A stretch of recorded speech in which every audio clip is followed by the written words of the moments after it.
Good morning, good afternoon, good evening, wherever you are in this weird old world. My name's Jade, and this is The Interview. And today on the show we have one of the most incredible app developers I've come across since doing this weird little show. Aqeel Aadam is on the show. We're going to listen to his music, check out his apps, and we're going to kick off with a song called Descent.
what's going on? Hey, I am Jade. There's my name. Don't wear it out. Those applause are a bit loud. Go away. Welcome to the show. I hope you're doing all right. It's Friday morning here in Australia. Thursday for the rest of you. And I can still tell you the world is still here. How cool's that? Only just. I am really pumped because I have today one of my favorite developers on the show. Whenever he drops an app, it is just like Christmas for me, from his very first app to the very last one.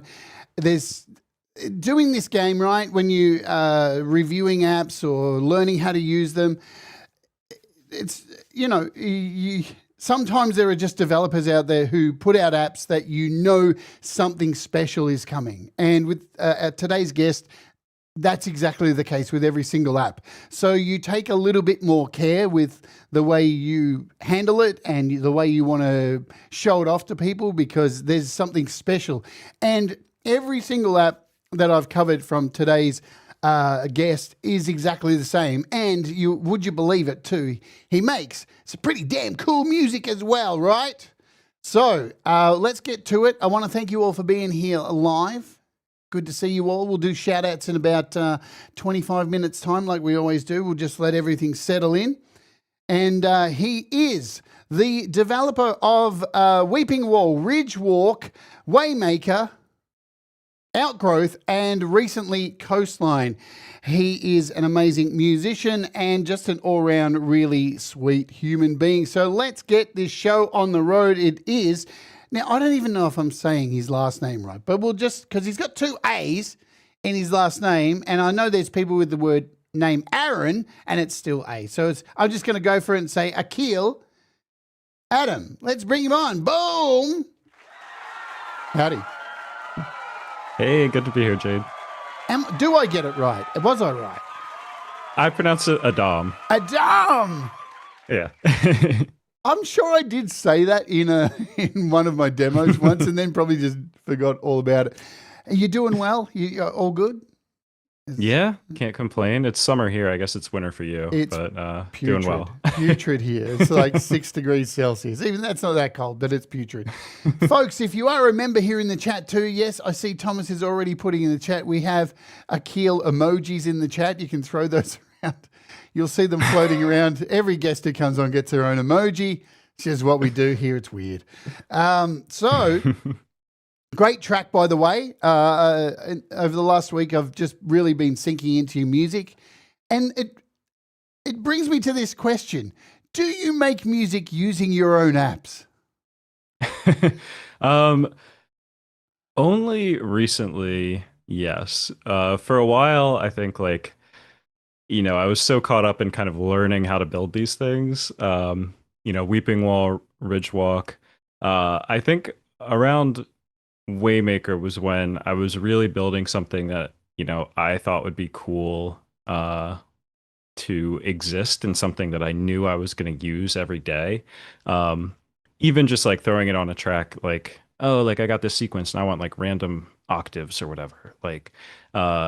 Just everyday uses that was kind of where it started creeping into my own kind of repertoire.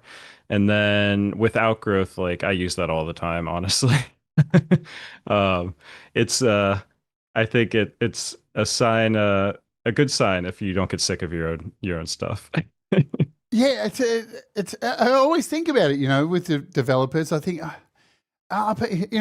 recently too, there's been such an onslaught of new apps because of AI coding and stuff. I definitely I don't think you've had time to use this to make music, but with solid developers like yourself who clearly put a lot of time and thought. I mean, that's the thing I get from your apps too. There's not like, hey, I've got this quick idea, let's just bang that. There really feels like there's a story to each of your apps. And that's part of the appeal, that I'm going to get dragged into this story, and then I can make my own stories. And that's it. I think I've just come up with it now. I think that's what it is, that I feel like when I'm using your apps, I'm actually taking what I've made already or what I'm putting into it, and it's helping me create a whole new story that I never expected, if that makes sense. Yeah, absolutely. I try to make sure that there's like a thesis to each product. Like there has to be a reason it should exist, a reason that you would reach for it. And something a little bit more I try to go for something a little bit more off the wall than like a delay. Like, I mean, why you're reaching for a delay. Uh, but Exactly. it has to have a reason to, a reason to just be there. Otherwise, like, why would I build it? Yeah, absolutely. All right, let's get to the questions I ask everybody. What does music mean to you? Yeah, that's a good question. I mean, personally, and I'm sure you feel similarly, like I just feel this like compulsion to create for the most part. Like it's something that I can't not do. And I think for me that's music. Like for other people it might be painting or drawing or whatever. So for me, like it's like a non-negotiable in my life. I like that. And yeah, I think it's just an outlet. It's something for me to explore. It's something for me to kind of hone. And I don't know. It's it's just something to throw yourself into. Like personally, I have a very like I think obsessive personality, and it's just something that I can kind of get lost in. Yeah, yeah, I hear it. And there's no incorrect answer. That's a beautiful thing about that question. Everybody has a different answer, and they're all beautiful, right? Because for some Yeah. reason we keep coming back to this thing called music, right?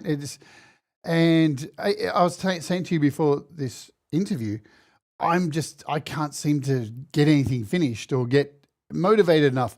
But and you can sit there and worry about that. And go, oh, if I lost my love, and it's not like this happens all the time, right? Just other things come in. Yeah. It just is what it is. You shouldn't worry so much about it. What about on the other side of things? What about development and coding? What does that mean to you as a form of expression? Yeah, that's also a good question. Also, firstly, I should say I think my cat's like losing his mind right now. So if you hear Yeah. if you hear any meows in the background, that's what's going I've on. actually got a Uh, noise gate on you. I had a noise gate on last week's guest because I had a oh, fan perfect. Yeah. going, so I can't hear it. Okay, great. Um, yeah, so development. Yeah, I mean, similar to music, it's like for me it's something that I can really just get lost in. And ever since I kind of started doing this, it's like a part of my brain I didn't know I had. It was like once I started kind of entertaining the idea of maybe designing a product or two, it was like the floodgates were open. And now I've got like a 50-page Google Doc of like stuff that I want to build at some point. Oh, that's uh, exciting. That's exciting. and it's I mean it's just like for me personally it's like I just need like my brain just needs something to chew on at all times. Like it's something, when I'm walking the dog in the morning, like I'm thinking about like, oh, this could be a cool feature, like, oh, this could be a cool idea, like, it's like my phone's got like 7 hours of like voice memos on it of like just random like things for me to sift through. So like I said with music, that being like a compulsion, I feel like it's similar here where it's like I just kind of like I I just need to do it, I think. And I think it would be really hard to kind of turn off that fire hose now. It. I think about this. I'm going to ask you this because this pops into my head all the time. I deal with so many developers now, like yourself, and I Mhm. I feel like I kind of understand you lot. Um, it, what's it like when you see people using your apps and making things and see people get excited or hear something because you might not necessarily even see somebody using it, but that texture and tone that, and you hear it in Yeah. something. Is it still exciting? What kind of feeling do you get from that? Yeah, no, it's awesome. I mean, like, yeah, in no way, shape, or form could I complain about that experience. It's it's great. Because I think like I try to take it one step further when I'm designing things. Like I try not to build a utility that uh I'm going to try to phrase this right. I almost don't want it to be something that you can like just pick up and start running with. Like that's important, but I think I've succeeded if I've kind of challenged expectations a little bit or to some extent, um, like gotten you to think about a different way that you can make music or kind of like a different perspective on things. Whether that be, this is some device that you've kind of used before, but it works in a way that you don't expect, or maybe it's a completely, novel effect, or, uh, I think I always try to probe like why, why should this thing exist? Like, what different thing does it do?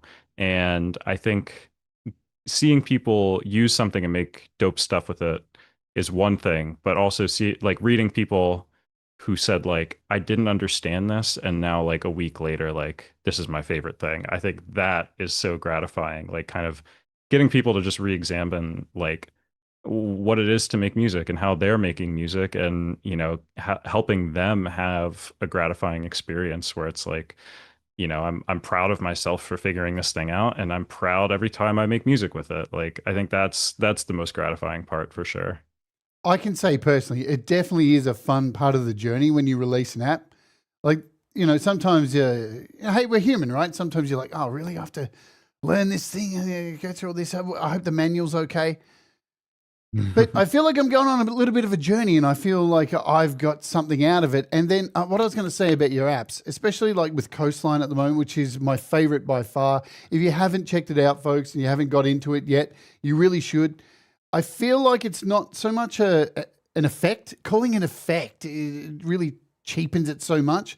I feel like whatever I've used to make a sound, I feel like this is now another like module that I'm adding on that takes whatever I've already made that's awesome somewhere else. And then even within that, there's more presets as well too. So it's it's very deep. It's very, very deep. And Yeah. it always, every time I use, for example, Coastline's my thing I'm using a lot lately. It always exceeds my expectations. Hmm. And that's, Yeah, I appreciate that. there's not a lot of things in this world these days that exceed my expectations. So Professor Boomer's got a question. He says, what language or tool do you code in? So I use Juice, which is all C++. I had never used C++ before working on these apps, so if I can do it, you probably can too. Nice. Yeah, Juice has been around for a while. So and it's beautiful. Look, they're Yeah. beautiful apps. Let's get into some music talk. When you're a little Aqeel, Mhm. hanging out at home with your family, who are some of the artists that your family listened to? Who are some of the music that you heard around the house, or family members, cousins, and who were they, and have they influenced you? Yeah, that's a good question. So I grew up in a biracial household. My mom is black, my dad is white. Uh, but also for some reason, like you might expect me to say, they each listen to a certain kind of music, but it was kind of backwards actually. Wow. Like I remember like growing up, like my dad picked me up from school, and we had the six CD switcher thing in the car, uh, and he loved setting up like the six the almost like a playlist, The the six CDs story. that were in the rotation for like a month or so. Um, but yeah, he would pick me up and we're listening to like Alicia Keys, listening to The Roots, local Philly hip hop, um, like all kinds of really cool stuff. He's really into Beck as well. Um, and then my mom has always been into like funk bands, brass bands, and stuff like that.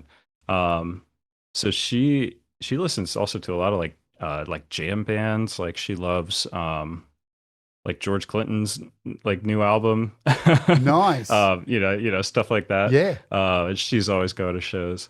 So yeah, I would say like I was exposed to just a lot of different music growing up, and I feel like um when I started developing my own taste in music, it kind of like it was like, nothing was kind of like off limits in the same way.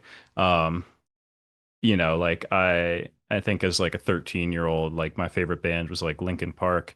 Not because they were like so edgy and emo, but because I was like, oh, this is cool. It's like all the stuff that I hear all day long, but it's like all together in one thing. Yeah. So I think yeah, just, I guess I was exposed to a lot of different music growing up and kind of like kept an open mind with it. And I try to keep that when I do make music. Like I might throw a little guitar on a song or some live drums or whatever. Like nothing's really like off limits in a similar way. I love that because, look, great influences. I'm jealous of growing up around that kind of music. I used to try and figure out in my head, why do I like Mr. Bungle so much? And then Yeah. it's the same reason, right? Because my taste is so broad from death metal to jazz. Yeah. Here was this band that did it all in one song. And I was like, okay, that saves a lot of time. That makes Yeah. sense. So I think it all makes sense these days. What about the first album that you Mm. purchased from your recollection with your own money, and maybe something that was Mhm. given to you as a gift? Yeah. That's a good question. I'm I'm trying throwing to all, remember I'm what's the throwing all the good questions at you today, apparently. I'm trying to remember what's the first album I remember buying. Um, I mean, I remember going to we have Barnes and Nobles here, or Borders, which Yeah, is like a big bookshop where we you have it also here buy. too. We have it here as Okay, well. Yeah. awesome. Yes, I just like thumb through the section and kind of look, I guess look through the rock records and see like what I kind of recognized. Um, I remember buying Follow the Leader by Korn when I was No. probably like 13. And I feel like I definitely should not have had access to that. That's kind of crazy.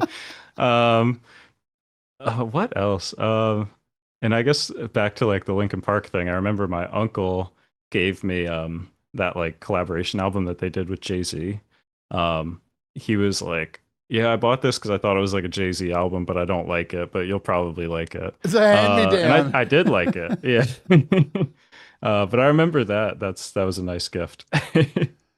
Nice. I love it. I find this stuff interesting, right? Because, I love the whole people who buy you music, Yeah. because it's a good, it's interesting when somebody's got firstly, they've got the balls to do it, like, because music is a very personal thing, right? So if somebody's going to buy you music, they've got to have a pretty strong belief that they know you pretty well. Yeah. And when my dad did it for me, he fucked it up every time because he just didn't know me well enough, right? Yeah.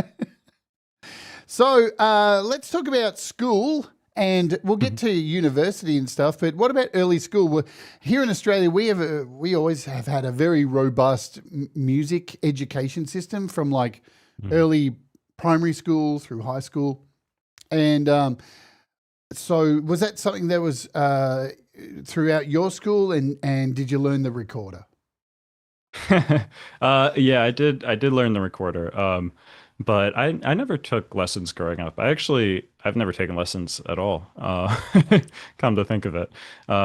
So yeah, I guess I didn't really do any music at school probably until high school. So it was like ninth grade for me. Yeah. Um, and probably like a year or two before that, I had picked up the guitar and kind of tried to figure it out. Um, but yeah, it wasn't until high school where I actually started, I joined the music program like at the school. So I was playing in the jazz band, and I think I reluctantly joined the orchestra too, to play like the crash cymbals or whatever they needed like someone to do, which is like simultaneously the easiest and like the most difficult thing ever, because it's like, oh, wait, like 68 bars, and then Yeah. like you gotta like It, go it at the right time. actually quite crucial, really, right? Yeah, Because if you're not on that moment, that's it. There's that moment. yeah, yeah. So yeah, it's not something that you can kind of half-ass. You gotta really hit them. Um, yeah, so I joined the jazz band, and that was probably my my biggest like formative musical memory. Because we had a really great teacher at my school where he was really big on like teaching jazz the right way, like, teaching jazz the way a band would learn it. Like, a jazz band isn't gonna like open up the real book or whatever, or, like they're not gonna like learn it the way that you would learn it in school necessarily. So we actually like, he would play a song, um, a recording. We'd listen to like all the different recordings of a song, and we would literally like sit there and transcribe it all together. Like, and we wouldn't like stop until like everybody had like figured it out for themselves. And I remember he had this program that's like, I mean, it was crazy at the time, but that was like 2008 or 2009 or something, and it could like slow down the music like like five times or whatever. And if you've ever used like a DAW and you're slow down like music that much, it starts to sound really bad. Yeah, But we would yeah. literally be sitting there listening to every single part, like like trying to transcribe a solo. It's like da da da da da da da whatever, and it's like like, and it was probably like, so if you're walking past that room, it's probably the most painful thing to hear like 20 kids trying to like play this jazz standard at like tenth of the speed or whatever. But no, that was really awesome, because I mean that just really forced me to develop as a musician. It's like not it's rather than just like reading out of a book or reading off of like a page or whatever, like you're actually like learning this piece of music inside and out. Like we all had to learn every part in the piece. Like, the saxophone player is learning the bass line and I'm learning the piano part and the drum part or whatever. And like, and you just end up knowing everything that's going on and getting like a really holistic understanding, which was awesome. I forever and a day, I've always thought that part of learning music is far more important than scales and all the Hmm. notation and stuff, because you, for the most part, do make music with other people. Yeah. So being able to play the team game and understand where things come in and where you work together, that stuff's super important. Yeah. Because there's a lot of, like, this is the thing, right? Yeah, a lot of people who are great musicians don't know any theory. Yeah. And a lot of people who know a lot of theory are pretty fucking boring. Yeah. It is what it is, right? And Yeah. so you mentioned about walking past rooms. In my high school, we had these little training rooms, and there's always this Mm. girl, Justine, who practiced the violin every day. And good Lord, the nightmares I It's would gotta be have. rough. The nightmares. I would go home and wake up in the middle of the night. Justine's playing. She's playing the violin again. So, did this lead to you ever performing in a band or anything like this, or actually starting a band, playing gigs? Hmm. Yeah. Yeah. So, I mean, we performed as part of the jazz band. Um, and I think we put together one or two other like we called it the house band. I don't know what you normally call it, but it was our equivalent of like the marching band. It would be like me and a couple other students would like get together and kind of like play like pump up songs like during basketball games or whatever. Totally. And we'd also we'd play like assemblies or whatever. So we did a little bit of that, and then on the side, I did try to start like one or two bands. Um, my issue there was that I ended up being a bit of a control freak, it turns out.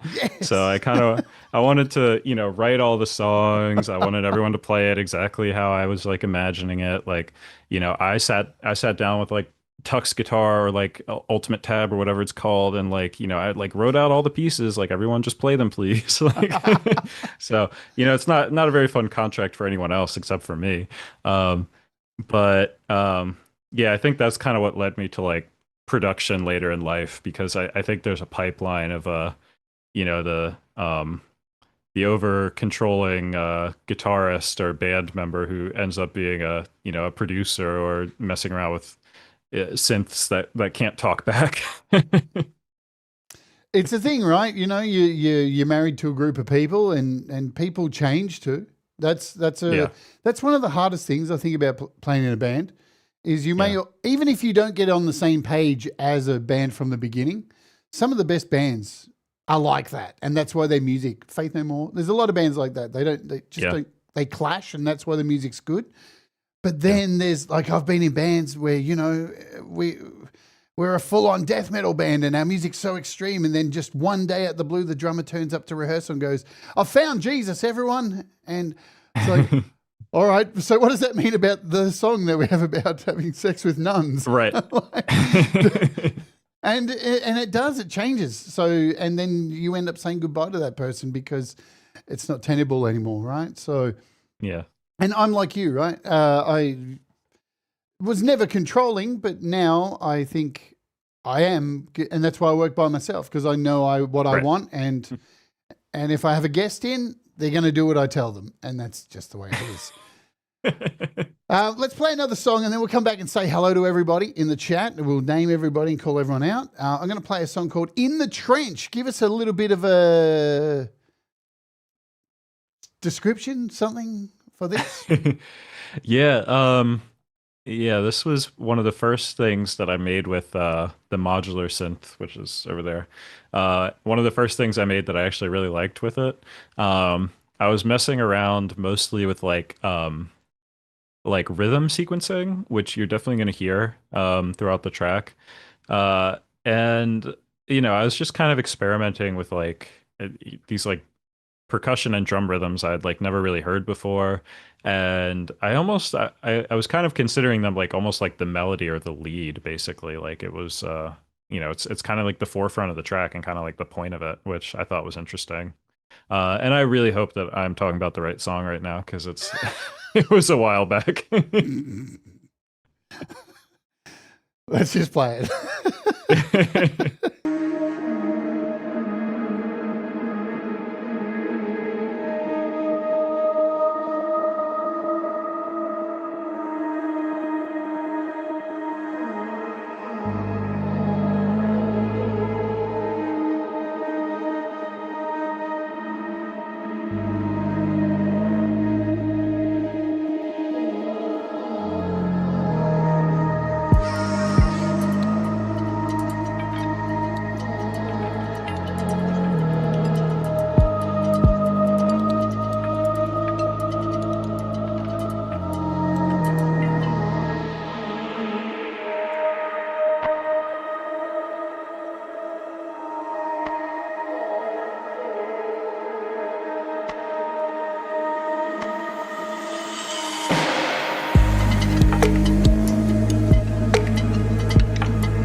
That was freaking rad.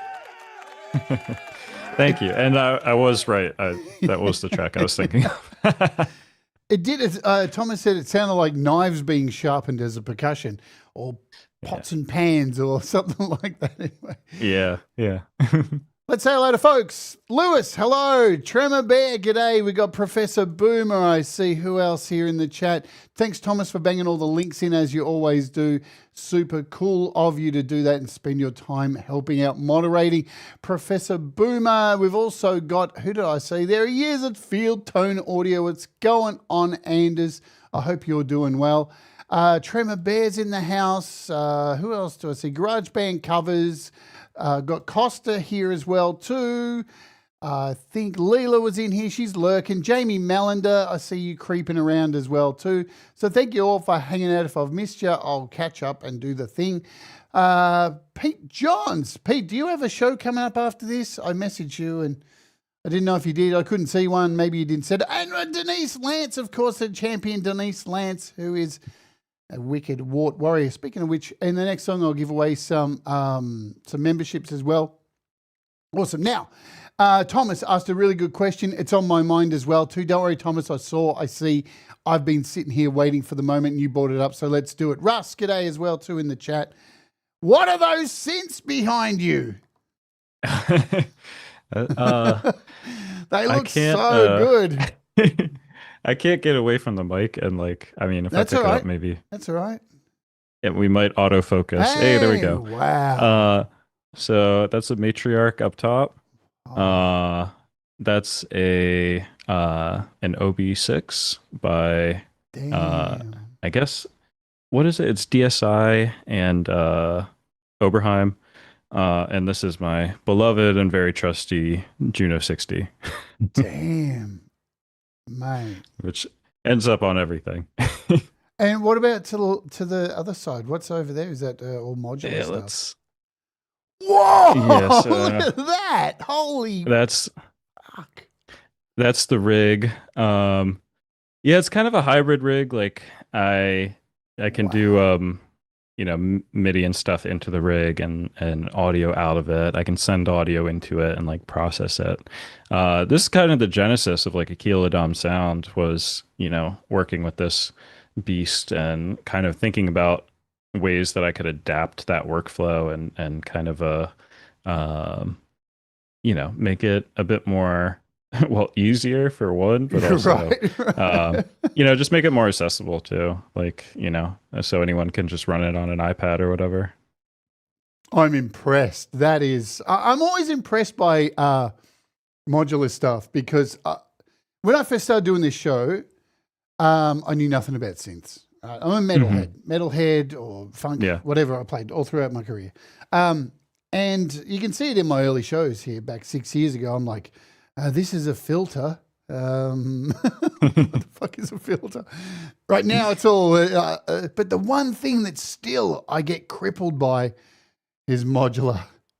And even though it's on an iPad, right? Because even when somebody goes, oh, look, I've made a modular app and you can use all the cables as well too. I'm like, oh no, that's the bit that is confusing. I understand the modules now because they all make up like a normal, a modern synthesizer. But cabling is, man, I hate cables. So how long does it, do you still sit there sometimes and take a look at that and go, where does everything go? Yeah, I mean, it's interesting because I guess it's my perspective has changed at this point because, I'm familiar with kind of everything in there and familiar with how most stuff works at this point, like most stuff in the format. But so I get a different kind of feeling where I'm kind of like, where do I start, or what what's kind of what still feels like fresh and exciting. So for a while I was keeping this I think a Google Doc, which is literally every single thing in the rack that was and a list of things that I didn't understand about it. And I would kind of focus my jams or my music making around well, I don't understand what happens when this thing is in the mode where it's like flashing blue or whatever.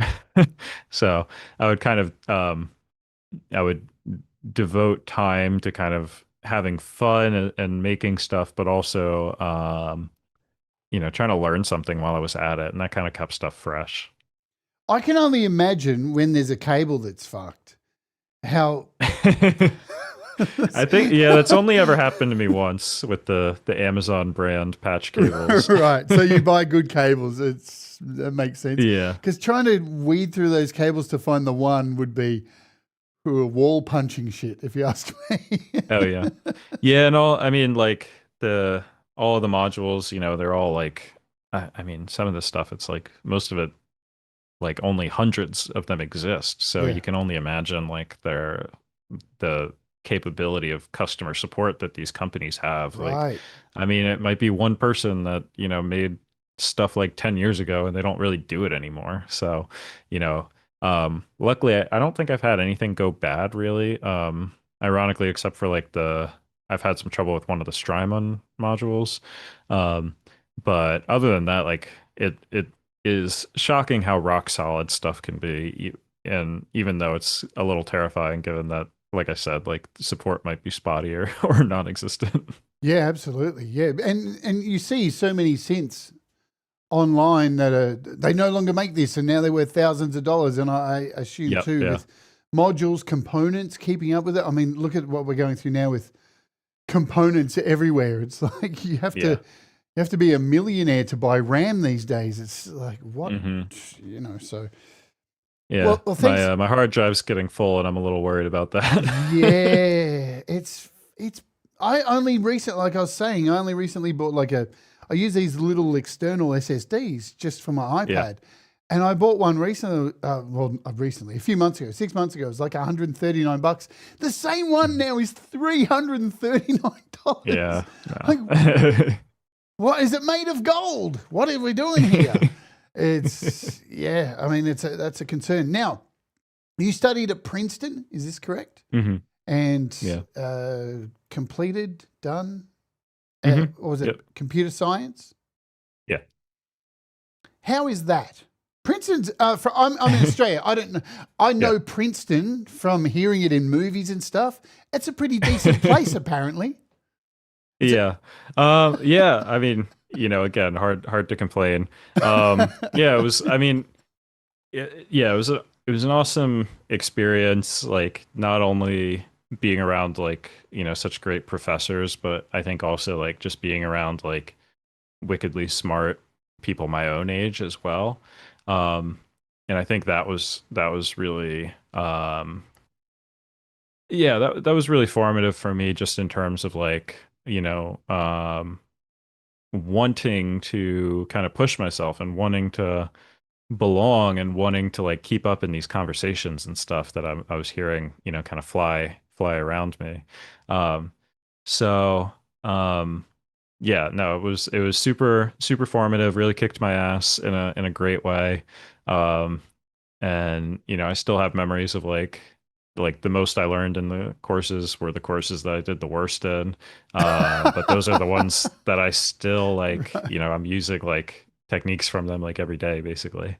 Uh, so yeah, I'm definitely super grateful and I got a ton out of it. And I still have a bit of a relationship with them and I've gone back to do some like guest lectures once or twice, which is nice. Um, so yeah, it's yeah, I go coach the kids on the terrible tech job market and tell them to become an entrepreneur. That was going to be my next question. Like a lot of people these days go, myself, I went through the same thing. You go to university, you go into it, all these wild dreams, and then you come out and go, oh, what do I do now? Where do Yeah. I go?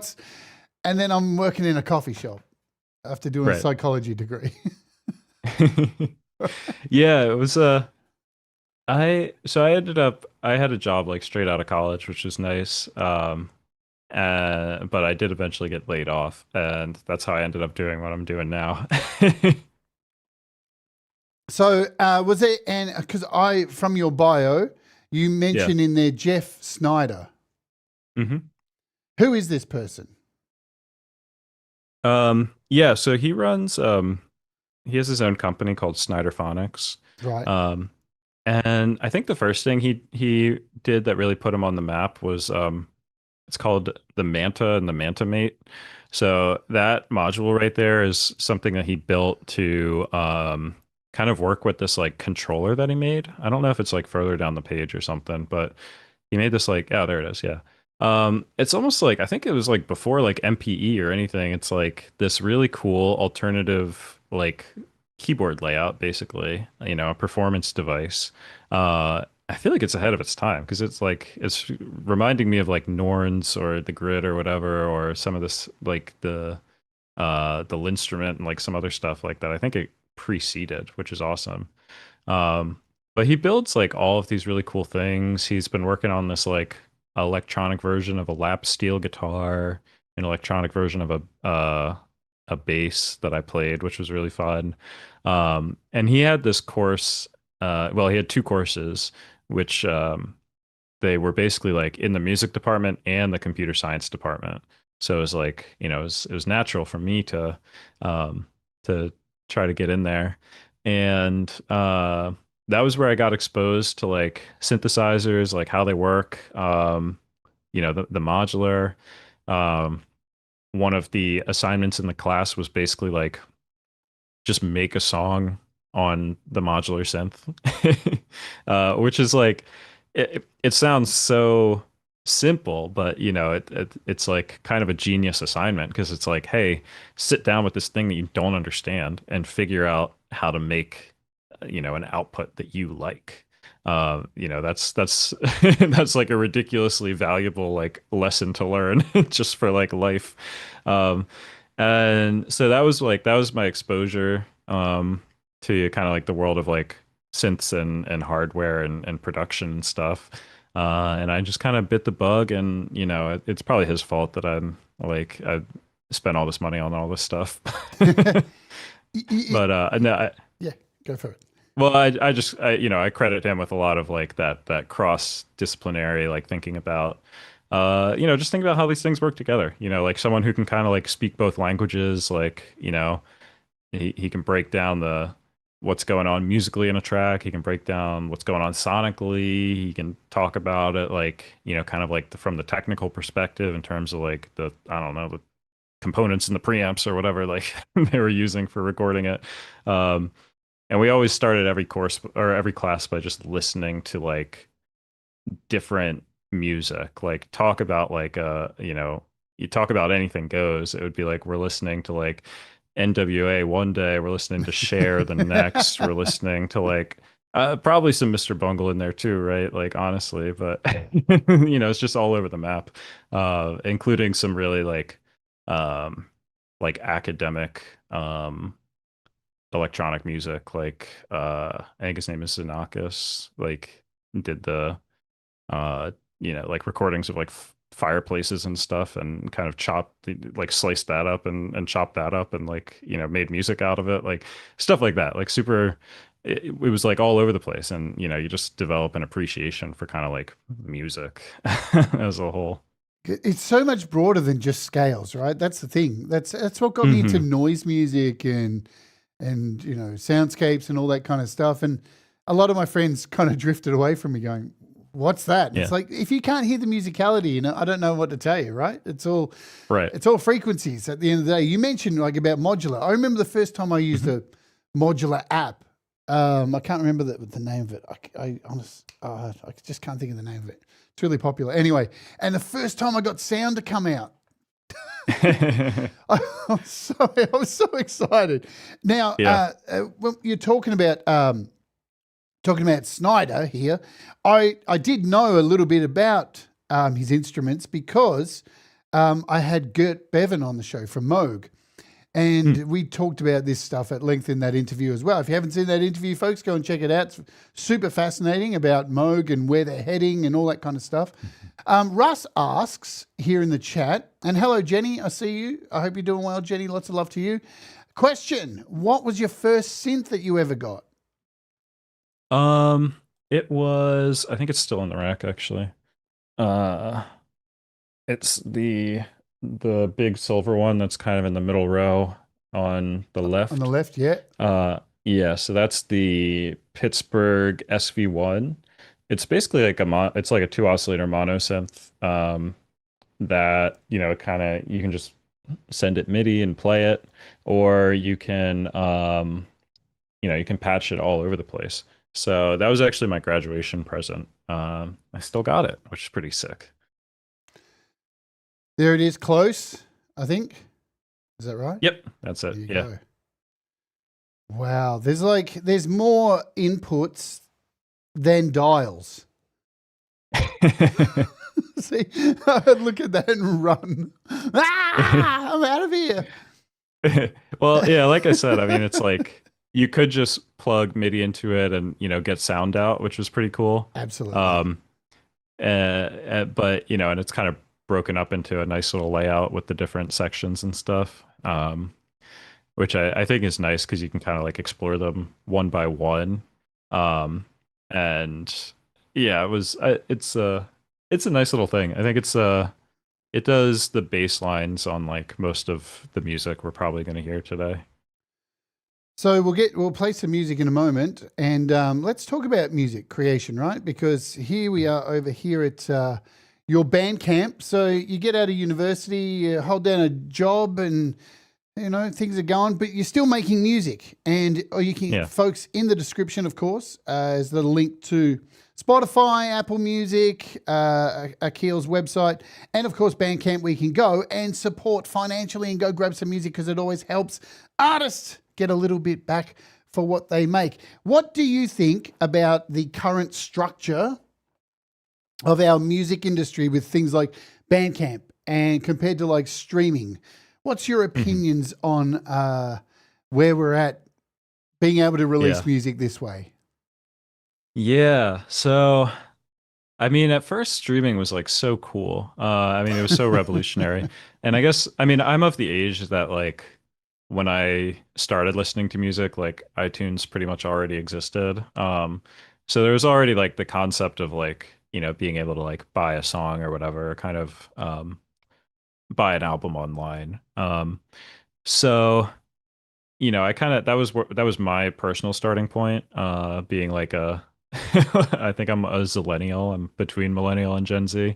Um, but yeah, so streaming was like super cool when it first came out, and it was like I mean, I think Spotify was like free at first, and it was like, oh, what do you mean? I can just like listen to anything, and all I need to do is give you my Facebook account and all my data. Like that's a great idea for a 14-year-old. Sign me up, baby. But so I think it was super cool. But what I came to realize over time, and this was kind of like a really like slippery slope, is that like I no longer had the concept of like a library. And I used to love like, kind of like thumbing through my like iTunes library and being like, ooh, what am I in the mood for today? Like, sort by genre. Like, oh, let me check out the alt rock that I have, or let me check out the hip hop that I have, or whatever. Um, and all of a sudden, like once you have access to like the entire world of music kind of at your fingertips, like I I just like I felt like I didn't know what to listen to anymore. Like I didn't have the same experience of like kind of having a personal collection. And like even to this day I still end up like I've got it tells you like the six most recent albums you listen to or whatever, and I just end up like playing them over and over again because like um it's so hard to like kind of find stuff again or like look through it or whatever.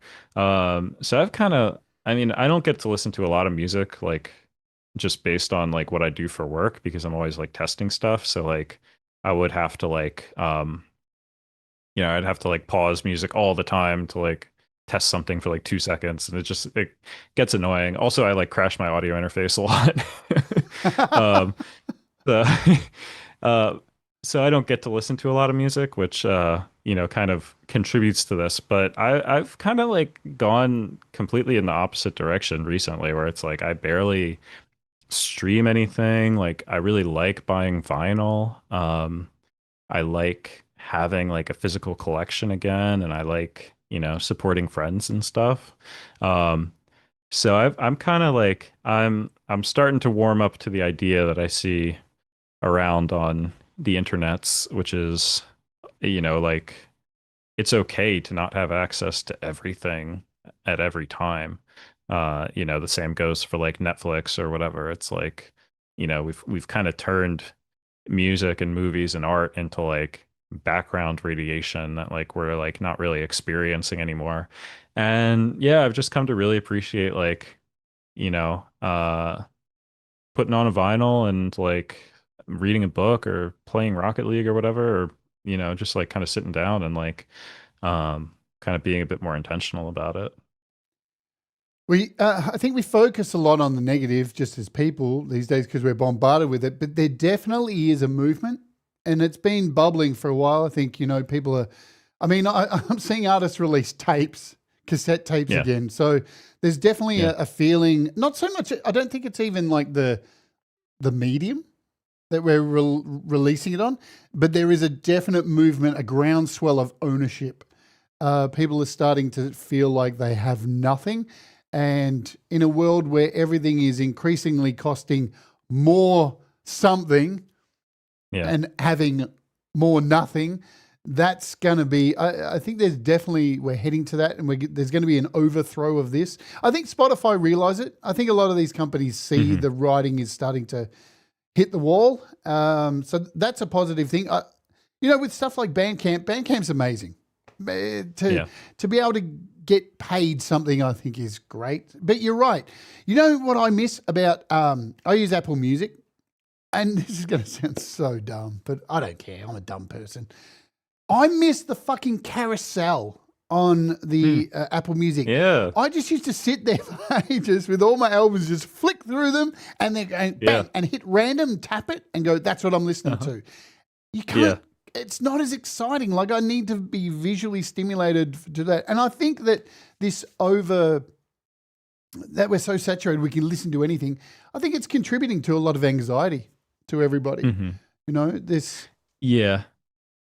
Yeah. Kind of like it, like paradoxically, it kind of makes you feel like, you got to be like maximalist and like be really like make the most out of every moment. And, I'll fall victim to that for sure. I mean, it's, like what I just described. It's like, oh, if I'm listening to an album, I also need to do this and I also need to do that. Like, it's like I'm washing the dishes. I need to catch up on the show, like whatever. Like when you kind of have access to everything at any time, it makes you like, it just kind of ends up creeping into so much of what you do.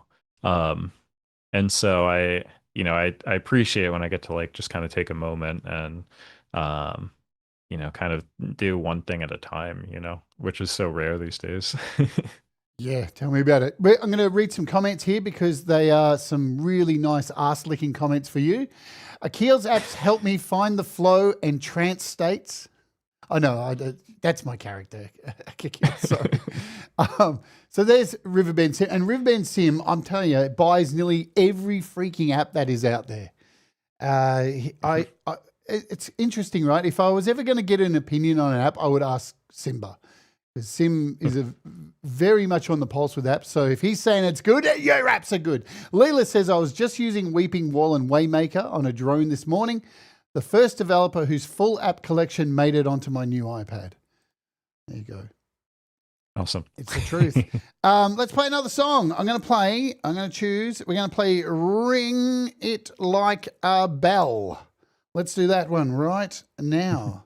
I'll make sure we're all queued up and we're all good. And we got sound. Yep, we're all rock and roll. Let's do it. This is Ring It Like a Bell.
I'm not going to lie. Last night when I was preparing the show, I had that on repeat for like an hour. I just remembered something listening to that track. I think there's a sample of Reckoner by Radiohead in there. Oh, wow. Um, which is like it opens up with like the drums are hard panned to one side and the tambourine is panned to the other. For years I'd used that tambourine and I was always so worried that it was going to somehow like trigger like a strike or something. No. But it's like a tambourine, so but I'm pretty sure that's what the tambourine is in there. Hey, look, these days you get a strike for so many stupid things these days. There's something about it. When everything, there's this moment in there, probably about a minute in, where everything comes in. Oh, man, I get goosebumps every time. I had it on for an hour last night when I was setting up like the scenes and all this for OBS and was just like, this is awesome. This is so good. Yeah, appreciate it. Yeah. I find it fascinating having people on the show and then, I only know you from your apps and then to really listen to, where all this has come from, where your music comes from. I always find it super fascinating. Like I had Venus Theory here on the show. And, I know him from his interesting documentaries and demos but actually sitting there and having a week going through all of his stuff, I was just blown away by how fucking good a musician he is, right? Yeah. And he even said when he came on, he's like, when we finished the interview, he's like, that was really nice. That was probably the best interview I've ever had. I actually felt nice about my music. Normally, no one gives a fuck about my music, right?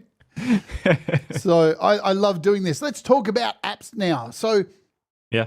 Now how do you fall into making apps? What is the timeline for you to, before you go, I'm going to try and make a thing of this and create apps? Yeah. So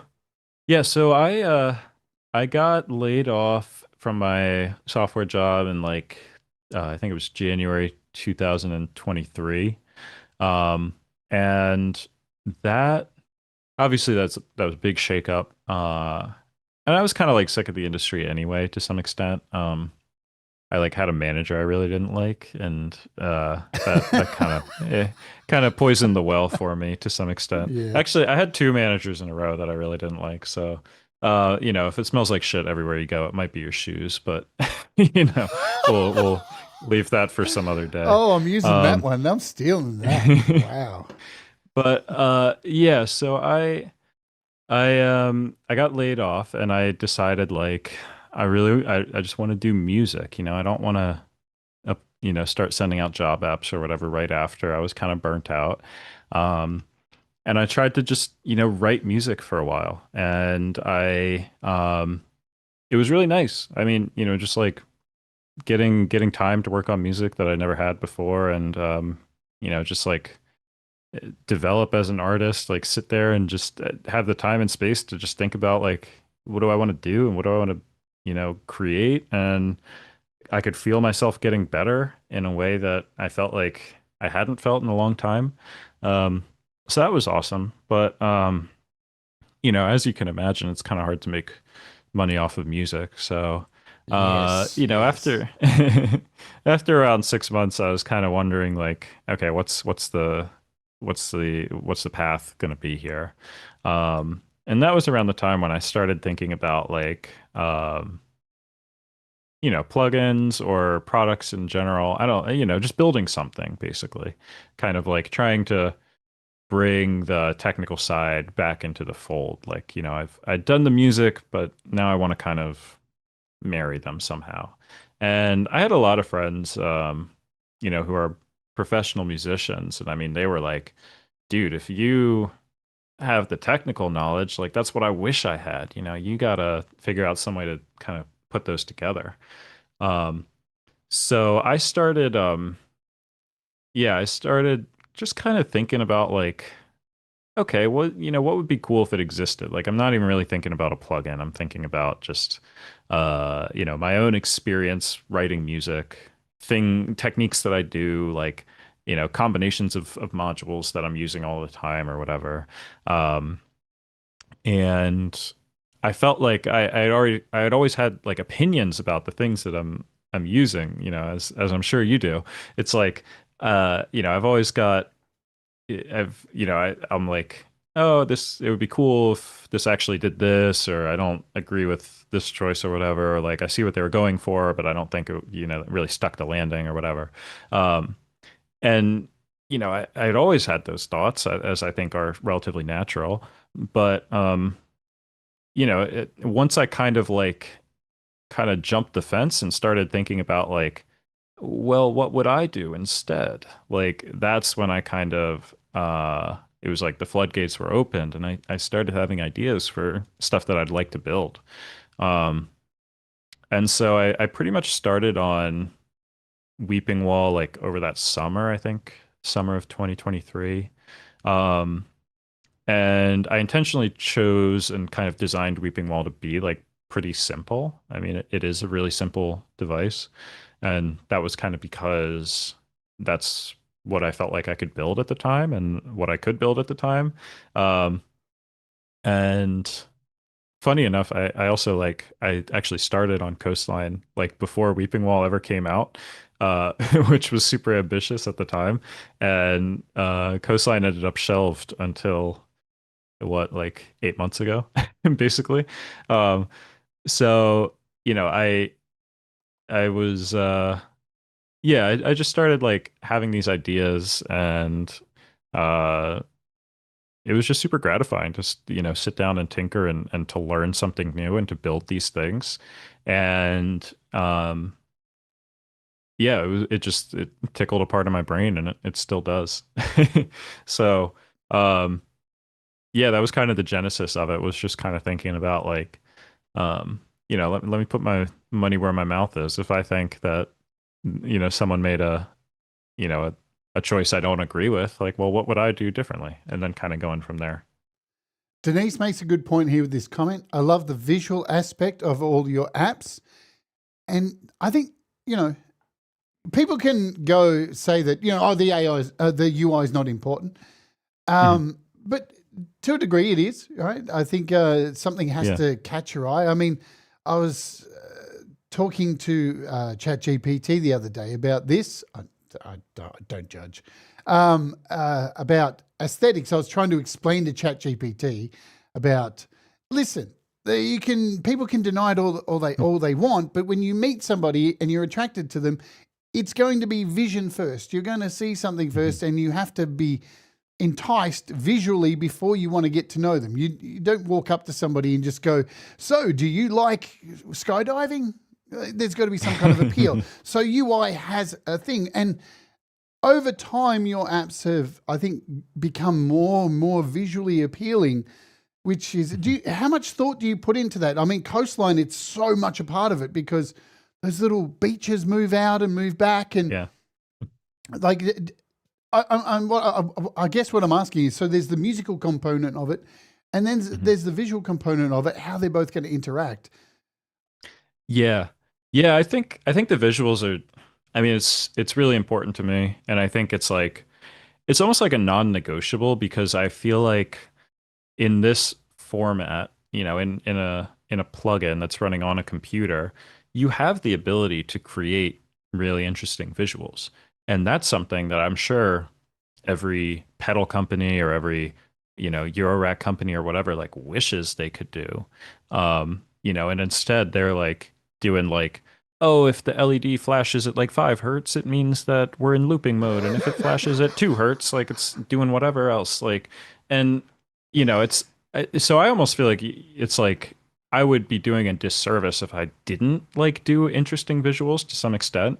Um, and because I think you got to have fun with it. Like I want I want my stuff to be something that like sparks at least a little bit of joy, and something that people want to use, and that's kind of like a really big entry point into that. Like, well, I don't understand what it's doing, but I like looking at the like pretty pictures. So, I think that's like a totally like valid kind of experience to have with it. Um, and yeah, I mean, I just try to think about like, there is kind of the like what it does in terms of, how does it contribute to making music? But I do think that there's an element of it where, um, you have to convey information somehow.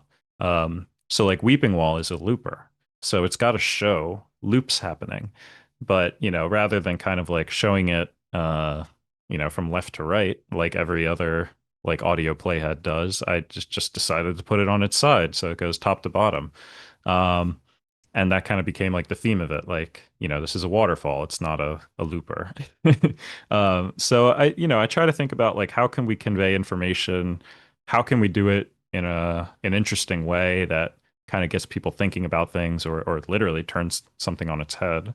And just go in from there, like I try to toe that line between I'm giving you all the information you need, and also like don't worry about it too much. Like you don't need to know like the exact like frequency being generated or whatever. Like, you can open up a spectrum for that if you really want. Like just have some fun with it.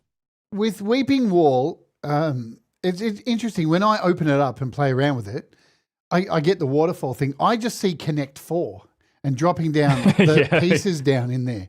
And it's Yeah. interesting how our brains see different things, right? We're all unique individuals, and we identify things with things that are important to us, I guess, Yeah. And I see that, and that's the way I use it too. It's like, see which pieces are going down the. It's just is what it is. Whenever you work for a corporation, big company or anything, that a lot of them have a core mission statement, right? Where you walk in every day, and there's like, when I used to work at American Express, they had their blue box values across the door every day you walked in: be good to society, help people out, all this bullshit. Do you have a core mission statement for what you do? Yeah, I do. I think I mean I don't know if I have a specific phrase for it, but Sure. at the end of the day, like my goal is basically to spark inspiration.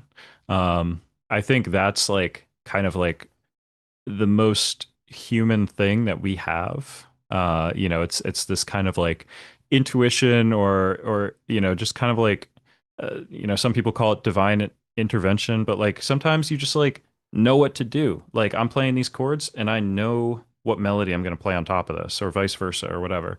And I think those moments are something that you can't, like you can't force to happen. You can't control when they're going to show up. But we can kind of like coerce them to happen sometimes. Yeah. And I think that's my end goal. It's just kind of like helping people like kind of tap into that, and like kind of like invigorate their own creativity, basically. Just kind of like get the juices flowing, get the ball rolling, and kind of letting you as a musician like take it from there. Because I think there are so many tools on the market that they're awesome, but I also think that they're tools. They're utilities. They're something that you use for a specific purpose, which is, like I said, like a delay. Like why you're gonna put a delay on a track.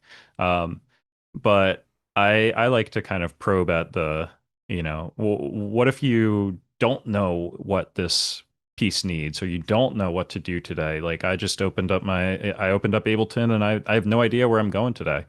It's like, let me just open up Waymaker or Coastline or whatever, and just kind of like noodle into it until, oh, now I have an idea.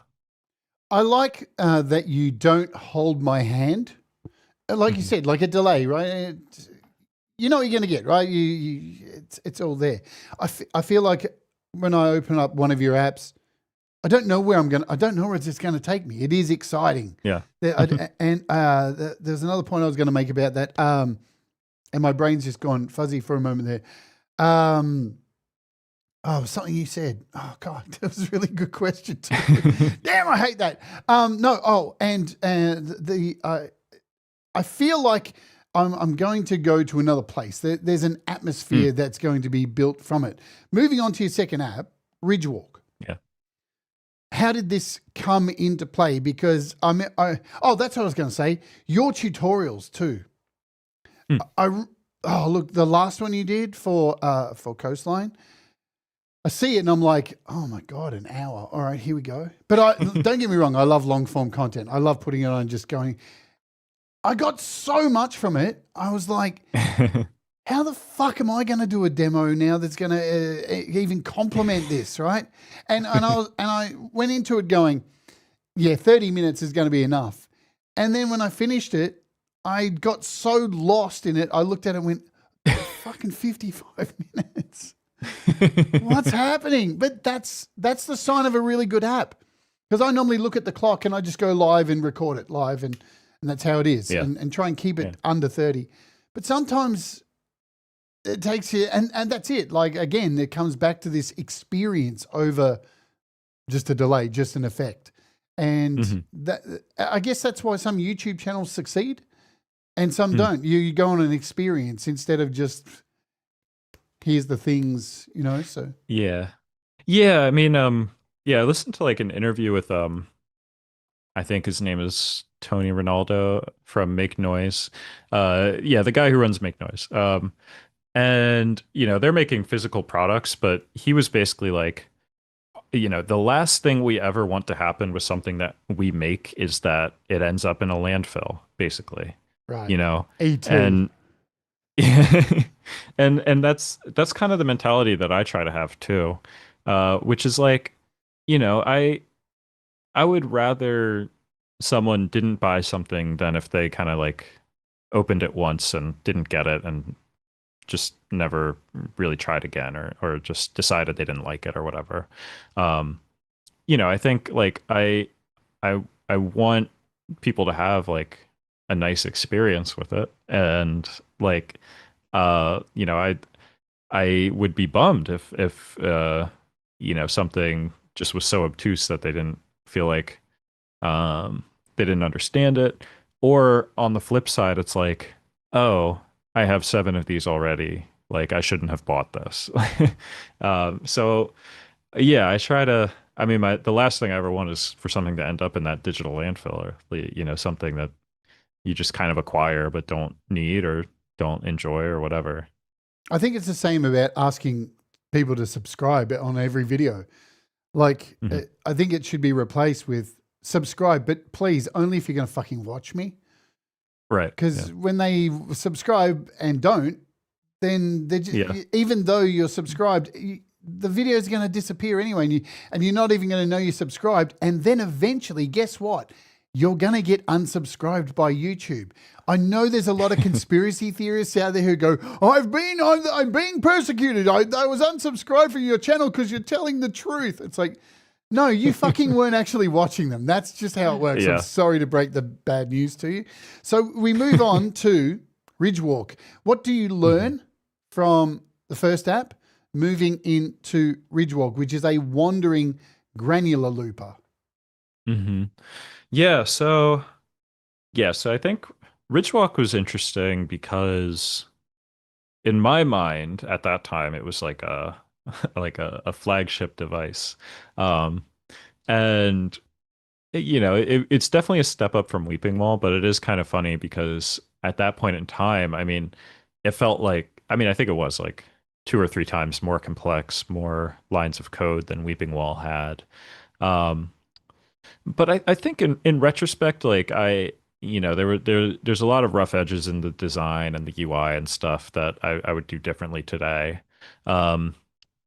And I think the other thing was that I was a little overconfident going into it. I do remember that the launch was pretty rough. I don't know if you were one of the folks who like had the experience with the demos and stuff, but a few people emailed me like, "Hey, I tried to make a video with this and it crashed like 7 times."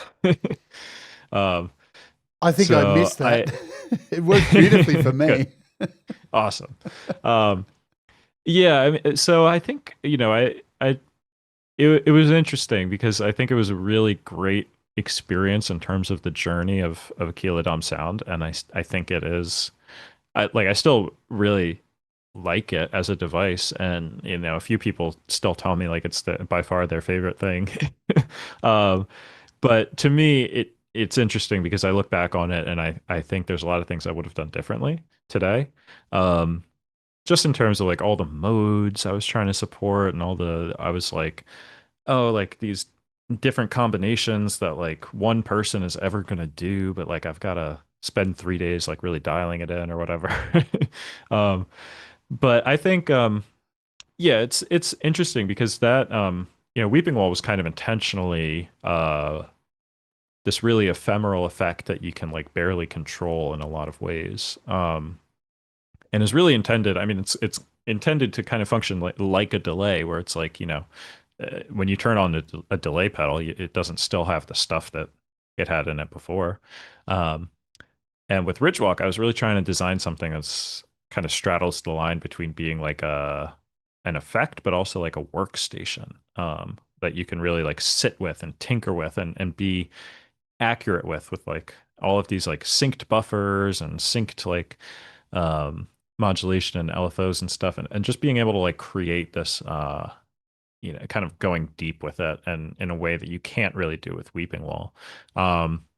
So I think it's interesting because it was definitely a step up, and I learned a lot doing it. Though looking back, I think it is funny to feel like at the time I was like, wow, like this is it. And since then I'm like, well, it is something, but it might not be it. I find that interesting. Because when we get to talk to your next one, the next one that you released, I use that so much, and it's not because it's better or drastically different. I use it because it's one of those ease of use things. It's become more like a tool, I think. Waymaker is where I know I can just open it and just randomize some stuff quickly, and it's going to create something nice that always works. So it's great for demos because, like, see, my take on things is a little bit different than everybody else, because not only am I looking at an app, which I'm not going to talk about on the channel because this shit don't matter to anyone, but is this going to be helpful for me doing demos in the future as well too? Because I don't have time to make a whole song each demo. And to pull out just Waymaker and just go, boom, let's play another song. And then we'll get into the rest of your apps and about AI and being a troubleshooter and bugs. We'll cover that because that's nice. That's the fun stuff, isn't it? All right, this is Empire. Let's do it right now. Boom.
That reminded me so much of Secret Chief's Trio. So much. That was awesome. That was so cool. Thank you. Yeah. Right, let's get to it. Hello, Wago, who's joined us. Denise says epic. Leela says my favorite one. Thomas says these atmospherics are sick. You make great music, my friend. I find it interesting too, like everybody I have on the show, I ask my guests to pick their own songs because, you know, I've gone and listened to all your stuff and I just find it interesting to see what you pick, what you think it resonates with you, because that's we don't often get that. I talk about this with many artists. You end up recording songs, putting out an album, and what songs you think are going to resonate with people normally fucking don't. It's some other song, and it's always the way. It's the unexplained mystery of that. So let's talk about Waymaker. We started mentioning it. It is a modular sequencer. Here it is here. And the thing about this that I love too, this is where I really felt the UI started maturing into its current state with these little mountains and watching them change size. And one of my favorite parts about this app too is not the the ease to generate something super quick with it, is the ability to create multiple scenes and have them feeding into each other and then leading out to different instruments, different scenes leading to one instrument, another one feeding into another, then back and then into another instrument. It's you can really get super complex with this app. Again, learning from other apps into this. And what were you trying to achieve? Yeah. So I think this is where I kind of really settled into two of my long-term goals that I try to accomplish with every product. And I tried to accomplish with the first two, but I think this is where I kind of really figured it out. The first is, like you said, like more of a marriage of the UI and the visuals.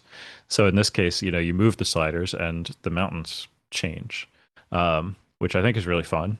And it is something that the previous products didn't do. Like they had visuals, but they weren't kind of interactive in the same way. And so I think this was the first time I felt like I was kind of really managing to like combine the two in a way that I was really satisfied with. And I think the other thing that I'm really happy with is kind of, you know, something that you were alluding to as well, which is like, I think I figured out like kind of how I want to structure the experience of the app in terms of like at its core, like I wanted Waymaker to just be like the easiest, no frills, like bare bones sequencer that you can just load up and like have a nice like, you know, 8-note sequence or whatever. And I combed the app store and I really couldn't find any that were just like, I just want to like set 4 notes and repeat them. Like, why is this so difficult? And so I, you know, at its basic, like most basic and simplest, you know, usage, like I wanted to satisfy that. And then I also wanted to kind of let you go as deep as you wanted with it. And I think up until that point, that was kind of a line that I had struggled to really like nail down really, where it was kind of like, you know, the first 5 minutes, the first hour are, you know, you can kind of figure out what's going on and do something that you're kind of familiar with, but you have the opportunity to go as deep as you want with it. So I think this is really where I kind of like managed to figure out that side of stuff and just kind of really settle into those two things, which I think are like kind of two really core like design principles for me now.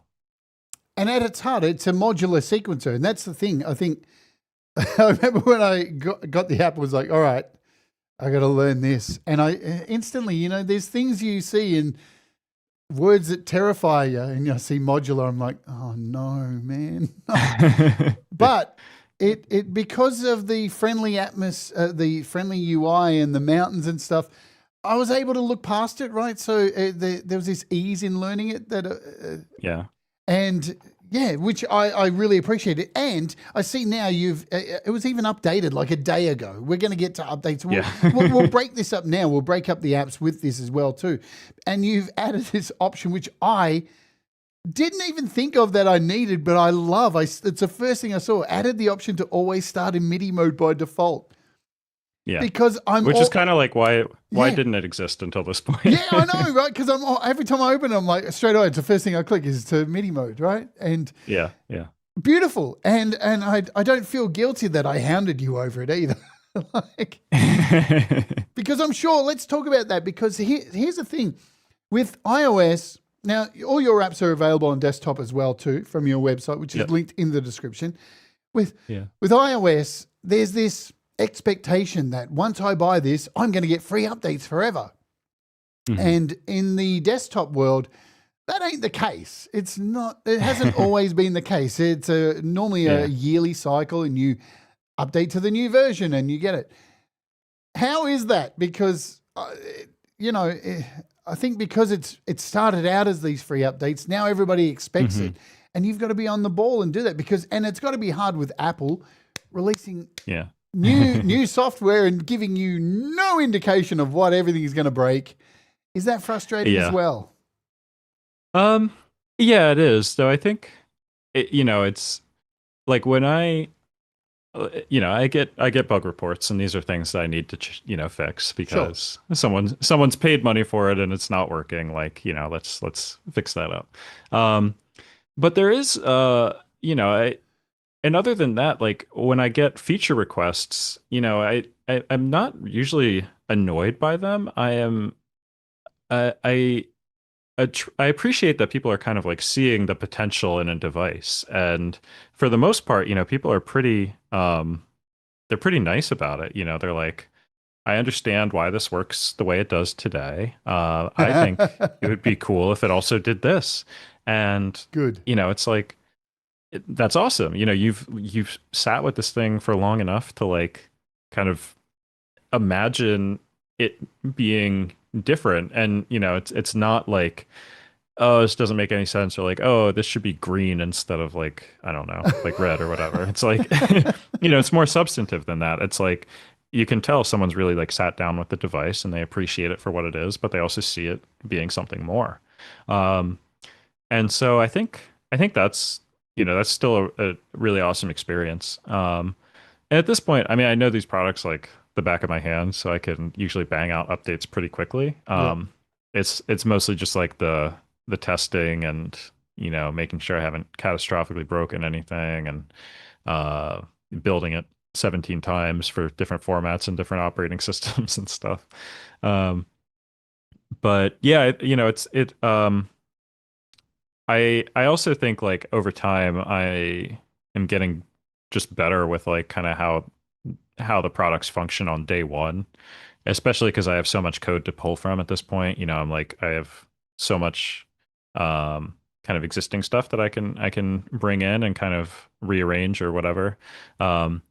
So I feel like on day one, usually the products are stronger, they're more reliable, and that just means that my life is easier down the line. The other thing I do love too, you say pulling the same code. There is a through line aesthetic, which is, I think, comforting too. Sometimes you can look at a number of apps over years that maybe a developer's done, and people can say, "Oh, that's getting a bit stale," but I don't get that. There is like this. Oh, I understand that. For example, the threshold or your hold time, the circles that come out. It's a very familiar thing, but always something new that's been added in there that is delightful, I think. Did I just use the word delightful? What is happening? Let's move to Outgrowth, because this one curled my brain, and we were talking about this before the show.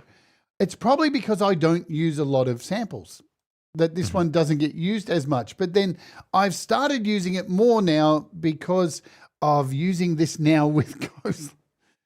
And with Coastline, they really work well together. So again, you can see here, if I load up the aesthetic, again, you can see those dials in there. There they are every time. It just feels nice. again, from Waymaker to this, what's the process to? I mean, I don't know how you keep coming up with original ideas, to be honest. Well, to be fair, this one is a collaboration, so it wasn't Yeah. 100% my ideas. Um, but yeah, I think I always just start with some like little nugget, some, just random idea. In this case, it was kind of like what if you just loaded one sample and you got like a really natural feeling instrument from it? And we kind of built the whole thing around that idea. Was like, you could just drag one sample into it and have fun with it. You could drag 1700 into it and kind of get like a whole multi-sample instrument cooking like instantly. Um, but yeah, I think it was important to kind of continue to make it recognizable and reminiscent of everything else while also doing something totally new. Like I think Outgrowth, like, it basically doesn't relate to, or at the time, it didn't really relate to any of the other products that I had done at that time. It's not an audio effect. Uh, it's not a sequencer. It, is loading samples and like doing stuff with It's an them, which is instrument. like, It's an instrument. yeah, It feels like an yeah, instrument.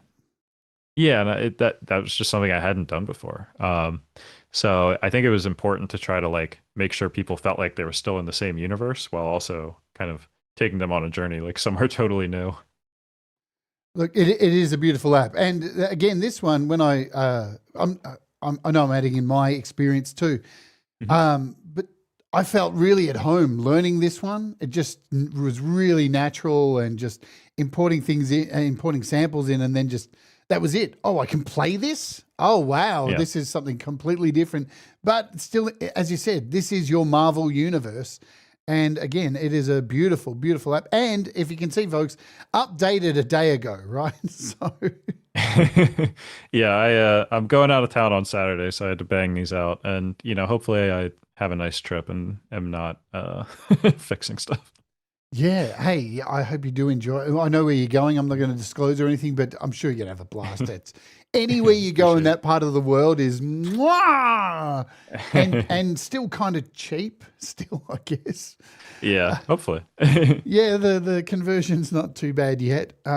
Let's end on this one. So this is your latest app. This is Coastline, and wow, it's it's beautiful. It really is. This was Thank the you. one Yeah. for me where I loaded up from the beginning, and well, I watched your tutorial as I loaded up and played along with it, and just the whole concept of these little coasts moving in and out and being able to see it all happen, it really felt super interactive. Like you can actually see the things happening, can control them. But what I really love about this was fear I had is the modulation. There's so Mhm. much going on there, but you made it so easy with this drag and drop thing. Like just Yeah. being able to, when I saw you do that in your demo, I was like, oh man, that is so easy. So, Yeah. doggo, we've got doggo, Yeah. everybody, doggo. Sorry. Oh yeah. She needed to be in my lap. Doggo. Yeah. But yeah, the modulation, because modulation's a hard thing, right? A lot of people who aren't Yeah. into synthesis get still confused about modulation. That was Yeah. probably the thing for me that took the longest time to route all this stuff and modulation matrices. This thing's just whoop, whoop, whoop. I love it. Well, yeah, credit to Tyler, Blank Forums, because he actually came up with that idea for Outgrowth. And he was like, "Yeah, what if we could just drag it to a knob?" And I was like, "That sounds so hard, dude."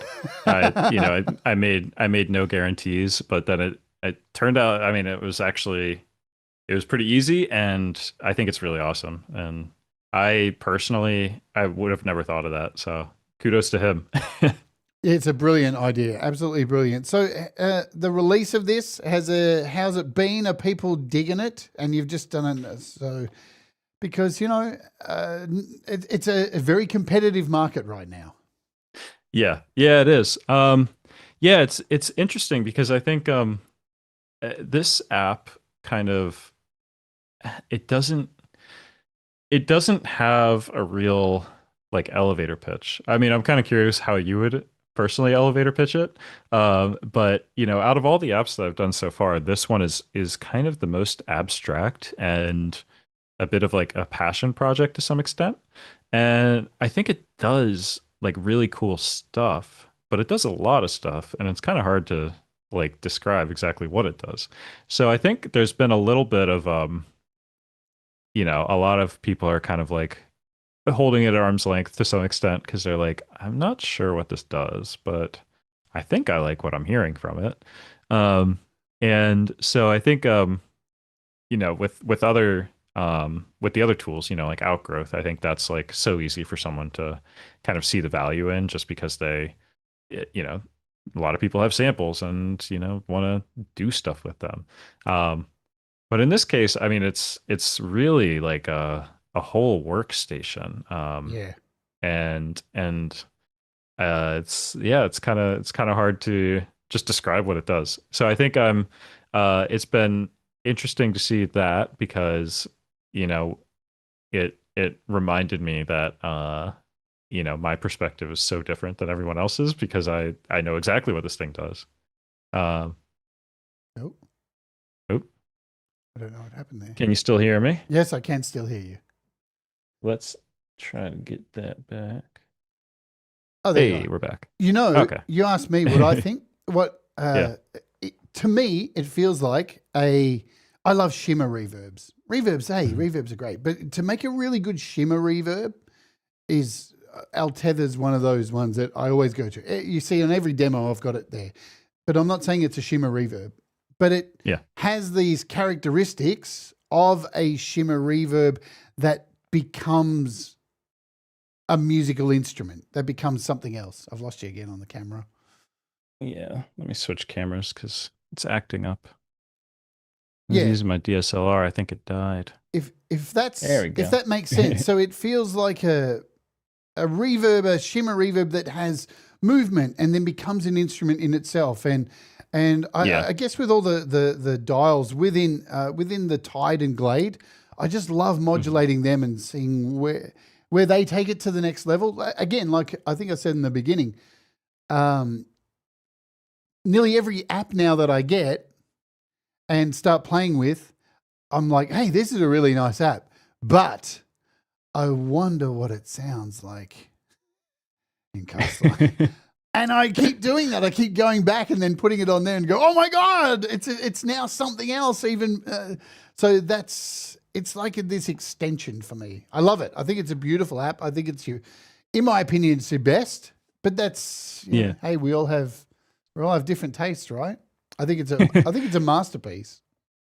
I appreciate that. I mean, I agree with you, honestly. I'm super proud of it. And like I said at the top, like I have been working on this basically on and off for like almost 3 years. And I started it and stopped and started it and stopped like so many different times.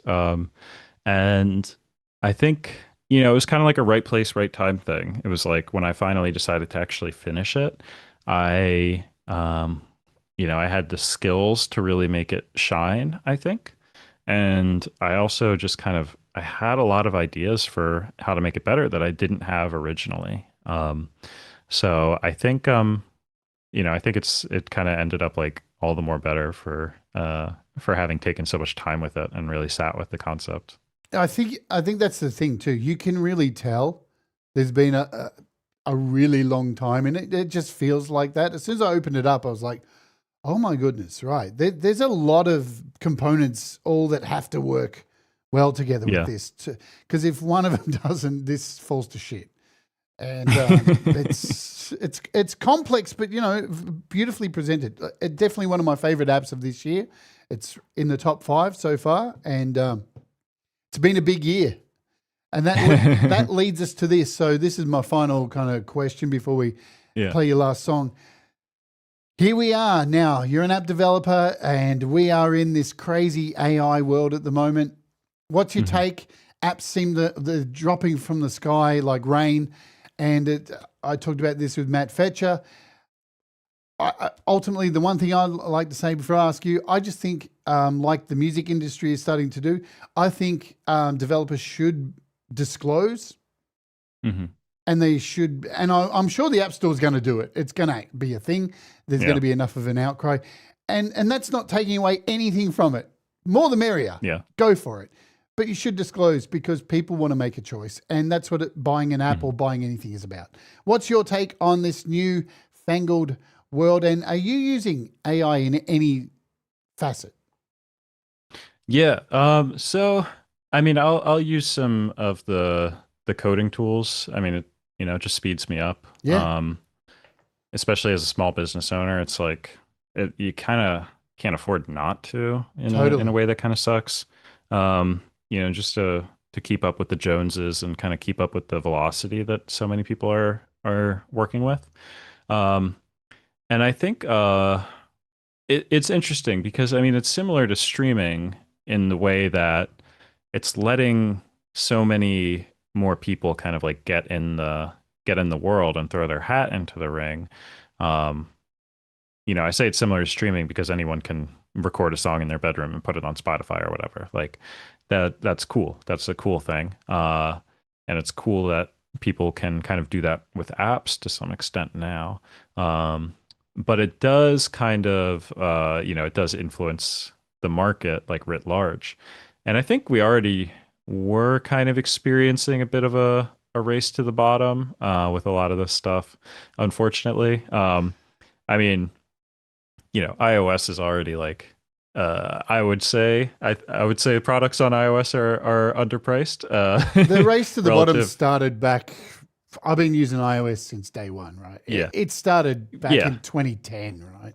Right. I mean, it's Apple arbitrarily setting Yeah. like an app is worth $1 or Yeah, whatever. 95 Just like cent they said apps. it. Yep, 95 Yeah. cent apps did it, and we can't get out of it. Yeah, just like they said a song is worth $1 on iTunes. Like it's just arbitrary. Um so, I understand it. But it's tough to navigate for sure. Um and the only thing I can really do is try to kind of exaggerate the humanity in it. Because there's so many UIs now that look exactly the same, and they all have the like Claude Glow or whatever, like, and Yep. they're all like laid out in the exact same way. Um, and I just try to like subvert all of that, and my shit is still like circles and rectangles, like, which like, Apple love like an A. those. Yeah, and like an AI like would never think to make like Yeah. I just try to make it very obvious like this is a bespoke thing made by a human being, and you can kind of do with that what you're going to do with it. And I mean the name of the company is my name, like I'm just a guy. Yep. There's no faceless corporation here. Like if you email me, like I will be the one responding. Um and I think that's all you can really do, basically. Yeah. Look, again, I've grappled with this because I'm sitting here doing these demos, and I don't want to. At the same time, I've decided not to fight it. I'm just going to review whatever someone sends me, and if I like it, I'm going to review it enough that it makes sound and it's okay. Because at the end of the day, Yeah. it's up to people to. And again, I don't want to play detective here on this channel and sit here and go, "Oh, this is AI," and it's up to it's up to them to disclose. It's the same thing with music, right? It's my whole big thing with Suno. They push back so hard on it, going, but I shouldn't have to. It's like, but you should give people the option, right? Like Yeah. it's just being kind, right? Not everybody wants it. Yeah.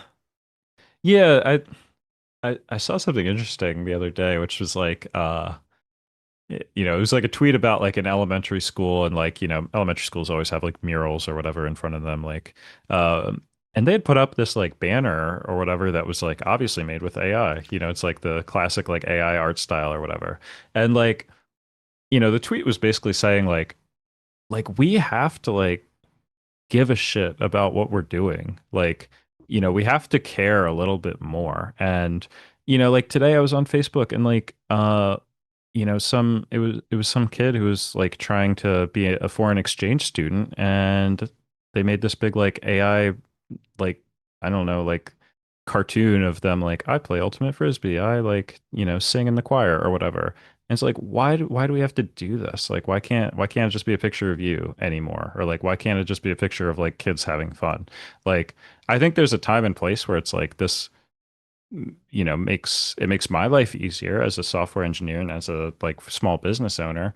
Um, but it doesn't have to be like the default choice. And like we can still like you can still get a community member to like paint the side of your school or whatever. Like you don't have to Yeah, like yeah. print out a gigantic like ChatGPT like generated image or whatever.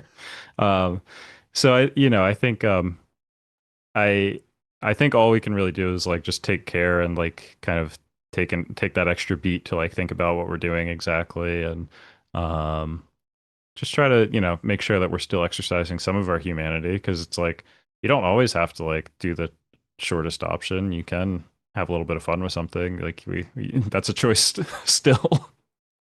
That and they market it as an assistant. Hmm. So we ultimately people.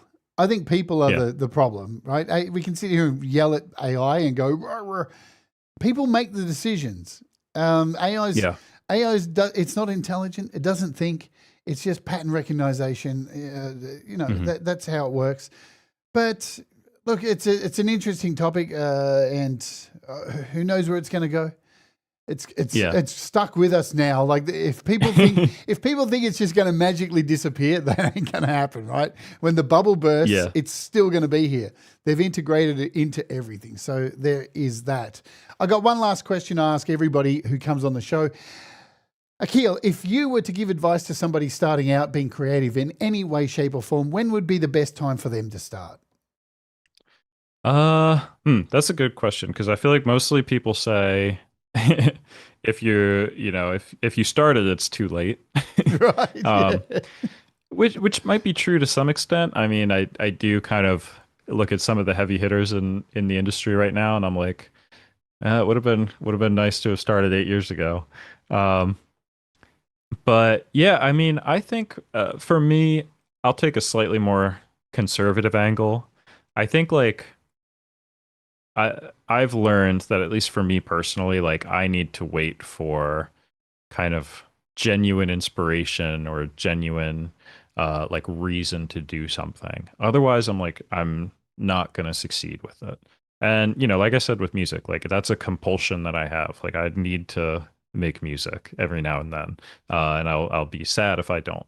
And I think similar to that, like I wouldn't recommend just being like, I want to make plugins.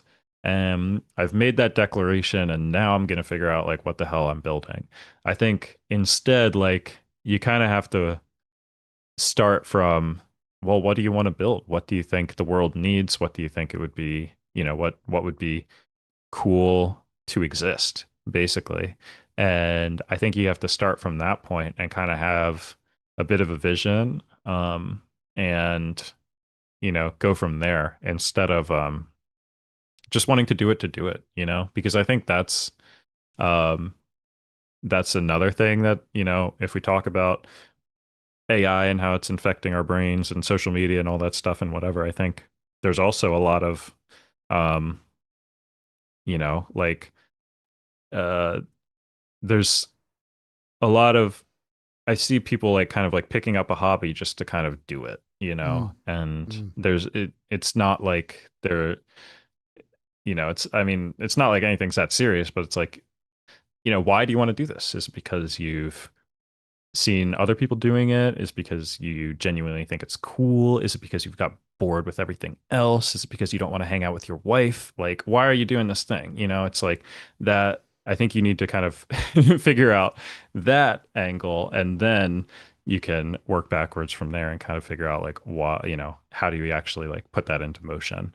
Um, so that's what I would say. That's kind of like the long-winded way of saying like kind of know what you're building and know what you want to do and go from there. I think that's the horse. The cart is actually building apps or whatever, but you got to know why you want to do something and what you want to do before you actually do it. Normally that question for me is like the end of the thing just to prompt people to say, now, yesterday. It's always been that from the start. And I knew, this is why I've been so excited to have you on. I knew there was going to be a really profound and well thought out answer to that, because this is what I get from what you make. And again, that's why I go back to why your tutorial was so good, because I got to hear how much thought had gone into every dial and every precise movement of each section. And I love that. And this is why, folks, you really should go out, and if you haven't bought one of Aqeel's apps before and you're hearing about him for the first time, go and buy one of them. They're going to really surprise you and take your music to a very thoughtful and interesting place, and somewhere where you might not have thought of going before. And that is one of the most beautiful things about music. When we make music, you have a vision, and a lot of the time it doesn't come out that way. And that's the surprise of music. And with these apps, you will get that, I promise you. So thank you so much. You have exceeded my expectations today on this interview, because everything you've said has been very thoughtful and very human. And it's comforting to know that that's still happening, because I'm going to log off and probably talk to ChatGPT for an hour.